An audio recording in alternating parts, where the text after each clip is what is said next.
ትልልቅ ጦርነቶችን ያስነሳው ነገር አሁን ጦር የሚያማዝዘን ብዙ ትውልድ የበላብን ጉዳይ ምን እንደሆነ ልንገርህ። የሆነ ብሔረሰብና የሆነ ሃይማኖት የሀገር ባለቤት ነኝ ብሎ ተቀምጧል። ወደዳችሁም ጠላችሁም ፍርድ ይዘገይ ይሆናል እንጂ ይመጣል። እግዚአብሔር ተከፋ። ለምን? ፍርድ ስለሌለ። እውነት አደባባይ ላይ ወድቋል፣ ፍርድ የለም። ከፋው። እናንተም ሰፈር ቁጥር ሆኗል ሰው። አሁን ኢትዮጵያ ውስጥ እየተለመደ ያለው ይሄ ቁጥር። ድሮ አንድ ሰው ሞተ ሲል ሞት ብርቅ ድንድን ይገረም። አሁን ስንት ሰው በቂ። አሁን ይሄ ወንጌል የማይመስለው ማለት ሰው እንዳለ ታውቃላችሁ። ይሄ እግዚአብሔር ድምጽ ነው። እግዚአብሔር ከፍቶታል። ሴት እኮ አማራ ስለሆነ ጽንሱ የአማራ ነው እንዳይወለድ ተብሎ እኮ በቢላ ተቀዷል። ሩቅ እኮ አይደለም፣ የሻሸመኔ እኮ ነው። ምኑ ይዘረዘራል? የአማራ በደልና ስቃይ ላሳለፍናቸው 32 ዓመታት እኛ እንደ ማህበረሰብ ኢትዮጵያዊ የሚል በኢትዮጵያዊ በሚለው ካባ ውስጥ ተጀቡነን የሰውን ህመም አላደርገው ብለን ነው እንጂ ህመሙ እኮ አጥንት ድረስ መቅኖ ድረስ ዘልቆ እኮ ይገባል። ዘረኝነት ሰውን ወደ እንስሳነት ይቀይራል ብዬ ነው የማምነው። ክትባትን ስንወስድ በቴዎድሮስ አዳኖ ጊዜ እኮ ሴቶች እንዳይወልዱ የአማራ ሴቶች እንዳይወልዱ እንዳያስወልድ የሚያደርግ ክትባት እኮ ተከትቧል። ይሄ ኢንተርናሽናል ዘገባ የተዘገበ ነው። እኔ ማወራው አይደለም። ትራክተርን ስንወስድ ለኦሮሞ ገበሬዎች ትራክተር ይታደዳል፣ ለአማራ ገበሬዎች ግን ምርጥ ዘር ራሱ ተከልክለው መሬቱ እኮ ጾማቸው አድሯል። እኔ ለኦሮሞ ገበሬዎች ለምን ትራክተር ታደለ ብሎ የቅናት ስሜት ኖርብኝ አይደለም፣ ደስ ይለኛል ሲታደላቸው። ስርዓቱ ግን አድሏዊ መሆን የለበትም። ከአዲስ አበባ ትገቡም ተብሎ እኮ በርካታ ህሙማን ህይወታቸው አልፏል። አባይ ማዶ በርካታ የውጭ ድሎች አመልጧቸዋል። ትጥቅ ማስፈታቱም እኮ የዚህ አካል ነው። ትጥቅ በፈታ ቁጥር የትግራይ ታጣቂዎች ትጥቅ ሳይፈቱ አማራን ትጥቅ ማስፈታት እኮ አማራ ለጥቃት እንዲጋለጥ ማድረግ ነው። በትግራይ ተወላጅነታቸው እንዴት ነው ይታይ የነበረው? የትግራይ ተወላጅ ምንም የማያውቅ ደሃ ኢትዮጵያዊ የትግራይ ተወላጅ በመሆኑ ሲሳቀቅ በአገሩ ላይ የነበረው የዛሬ ዓመት ደም እንዳይፈስ አልፈልግም፣ ታሪክ የማቆሸሽ አልፈልግም። ስጋት ነበረኝ፣ ፍርሃት ነበረኝ። እዚህ ሀገር ውስጥ እስከ አፍንጫው ድረስ ጥላቻ ነበረ፣ ጥግ የደረሰ ጥላቻ። ለዘመናት በጥላቻ ላይ ጥላቻ ድሪቶ ስንመግብ ነው የኖርነው ትውልድን። ጥላቻ ጠላትህ የበዘበዘ የገደለ ጡትህን የቆረጠ ዘርህን ያጠፋ እየተባለ እየተሰበከ በዚህ የተሞላ ነው የኖረው ትውልዱ። ተራ ደሃ እንኳ በሰውነቱ ሰው መሆኑን እስኪክድ ድረስ ገዳይ አስገዳይ አድርጎ እንዲታይ ጠላት ሆኖ እንዲታይ ተደርጎ ነው ሲጫንበት የኖረው። ፍርሃት ነበረኝ። ጠላት አንዱ ያንዱ ጠላት እንዲሆን ተደርጎ የተተከለው ተክል ቀላል አይደለም፣ መርዙ ቀላል አይደለም። እኔ እሱ አስፈርቶኛል፣ መደበቅ አልፈልግም፣ አሳስቦኛል። ዛሬ ኢትዮጵያዊነት ያዋጣናል፣ አንድነት ያዋጣናል። መስበኬ መናገሬ ለዛ መስራቴ ኃጢአትነቱ ምኑ ጋ ነው? መገንጠል አለብን ማለት ነው እንደነበረብኝ? እሱ ነው መፍትሄው? መገንጠል ነው የሚያዋጣን ማለት ነበረብኝ?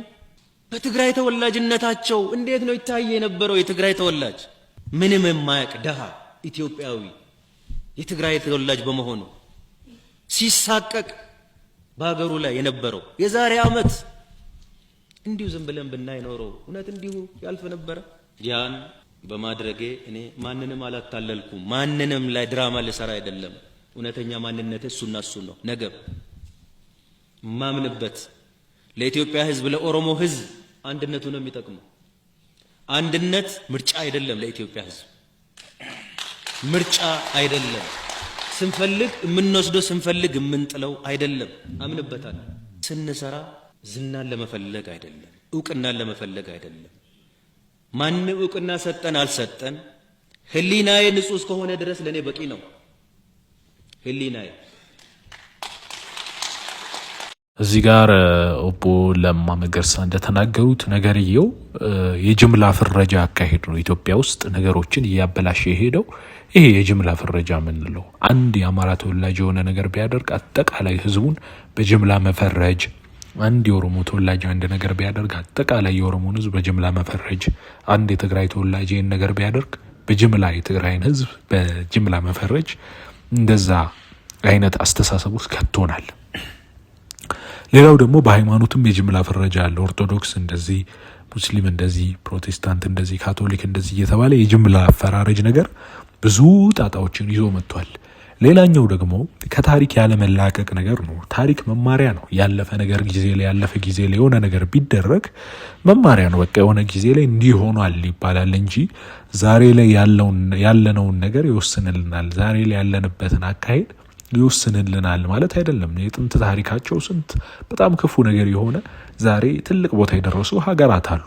ይቅር ተባብለው ምን ተባብለው ሲቀጥል ደግሞ በፊት ላይ ለሆነው ዛሬ ያለ ትውልድ ይቅርታ የሚጠይቅበት የሚጠፋፋበት ምክንያት የለም። እሺ ይቅርታ ሞከ ይጠያየቅ፣ ግን መገዳደል ይመጣና የዚህ እንትን ተወላጅ ነው ስለዚህ እንዲያደርጋል ምናምን ብሎ መምታት ምን ማለት ይሄ የጅምላ አፈራረጅ ጉዳይ ኦቦ ለማ መገርሳ እንዳሉት ለሁሉም የማይጠቅም አካሄድ ነው። በቃ ከበፊትም እየጎዳን ያለ አሁንም ድረስ እየጎዳን ያለ ለውጥ ተብሎ ከለውጥ በኋላ እየጎዳን ያለ ነገር ላለፉት 8 ዓመታት በባሰ ሁኔታ ፍሬው አፍርቶ ያየንበት ነው። የመልካም ፍሬ ሳይሆን የክፉ እና እየተባባሰ ነው ነገሮች የሄዱት እና በጅምላ የመፈረጅ የመጥላት የጥላቻ ፖለቲካው ቢቆም የወዳጅነት ለምን አይሆንም? ፖለቲካው ለምን የሥራው ባህል የወዳጅነት አይሆንም? እንደገና ለህዝብ ማሰብስ ለአማራ ማሰብ ማለት ሌላውን መጥላት ነው። ለኦሮሞ ማሰብ ማለት ሌላውን መጥላት ነው። ለጉራጌው ማሰብ ማለት ሌላውን መጥላት ነው። ለትግራይ ማሰብ ማለት ሌላውን መጥላት ነው። ለወላይታ ማሰብ ማለት ሌላውን መጥላት ነው እንዴ? ለኦርቶዶክስ ማሰብ ማለት ሌላውን መጥላት ነው። ለእስልምናው ማሰብ ማለት ሌላውን መጥላት ነው። ለፕሮቴስታንት ማሰብ ማለት ሌላውን ነው አይደለም። የራሱ ለራሱ አይጠቅምም። ሌላውን መጥላት ለራሱ ህዝብ እንደሚጠቅም አድርጎ የመተረክ ትርክቶች አሉ። እና ፍርድ ጎሏል እንዳሉ ፓስተር ቸሬና ፍርድ ጎሏል። ፍርደ ገምድልነት ዓለማችን ላይ በጣም ተስፋፍቷል። እና ይሄ ፍርደ ገምድልነት ሊስተካከል የሚችለው ፍርደ ገምድል ያልሆኑ ሰዎች፣ ትክክለኛ አካሄድ የሚሄዱ ሰዎች፣ መንገድ የሚያቀኑ ሰዎች ሲኖሩ ነው። በሃይማኖቱ በኩል የሃይማኖት አባቶች ኃላፊነት፣ በስልጣን በኩል የስልጣን ሰዎች ኃላፊነት፣ በማህበረሰብ በኩል በዲያስፖራ ኮሚዩኒቲው በኩል በሁሉም በኩል ሁሉም የበኩሉን ሲወጣ ነገሮች እየተሻሻሉና እየተስተካከሉ ይሄዳሉ። አለዚያ ግን ፍርደ ገምድልነት ነው የሚሆነው። ዳስቴር በዳኔ ደና አድርገን የምናቃቸው ሰዎች፣ በመልካም እይታ የምናቃቸው ሰዎች ዛሬ ላይ መተው በእንደዚህ አይነት የወደቀ አስተሳሰብ ውስጥ መልሰው ሲጨቀዩ ስናይ በጣም ያሳዝነናል። እሷም አንቺም እዚህ ውስጥ ገባሽ ነው የምንለውና በጣም የሚያሳዝንና የሚያስከፋ እጅጉን ነውር የበዛበት አካሄድ ነው። ስለዚህ ይሄ ሊስተካከል ይገባናል ሁላችንም ማለት ነው። እናንተ ምን ታስባላችሁ? በዚህ ዙሪያ በኮሜንት ሴክሽን አሳውቁ እንላለው። ቪዲዮውን ላይክ አድርጉ፣ ሼር አድርጉ፣ ቻናሉን ሰብስክራይብ አድርጉ። ደህና ሁኑ እንላለን። ስለተከታተላችሁን እናመሰግናለን።